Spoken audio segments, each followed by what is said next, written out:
इन्नमा यख्शल्लाह मिन इबादिहिल उलमा। यख्शल्लाह, फिर बात आ गई यख्शल्लाह की, मिन इबादिहिल उलमा। अब यहां पर जो उलमा की बात हो रही है वो उलमा कुरान और हदीस के उलमा नहीं हैं। सूरह फातिर की आयत है ना जी ये, हाँ। सूरह फातिर में अल्लाह ताला ये फरमा रहा है। तो उलमा से यह क्या मुराद है? महज कुरान और हदीस के उलमा या इस कायनात पे निगाह डालने वाले, गौर व खौज करने वाले? तब जाके बात होती है कि अल उलमाओ वरसतुल अंबिया। इरशाद। देखिए, इन्नमा यख्शल्लाह मिन इबादिल उलमा जहाँ आया है, या यहाँ पर जो रब्बी ज़िदनी इल्मा आया है, तो इस इल्म के अंदर ये बात जहन में रखनी चाहिए कि पिछली आयात को सामने रखें ना।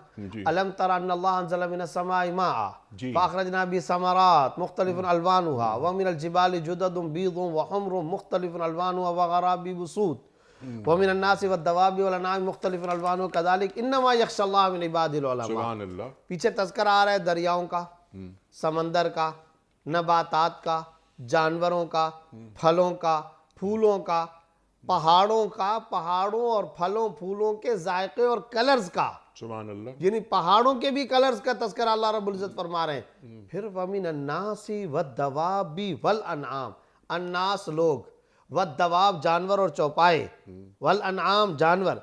अब आप ये देखें कि ये जो जानवरों का तज़किरा, इल्मुल हैवानात, इल्मुन नबातात, साइंस, टेक्नोलॉजी, दरिया, कायनात, फलकियात का तज़किरा, पानी का तज़किरा, पहाड़ों का तज़किरा, मादिन का तज़किरा, आबशारों का तज़किरा, फलों फूलों का तज़किरा, ज़िराअत का तज़किरा, इसके बाद जाकर के कहा जा रहा है इन्नमा यख्शल्लाह मिन इबादिल उलमा।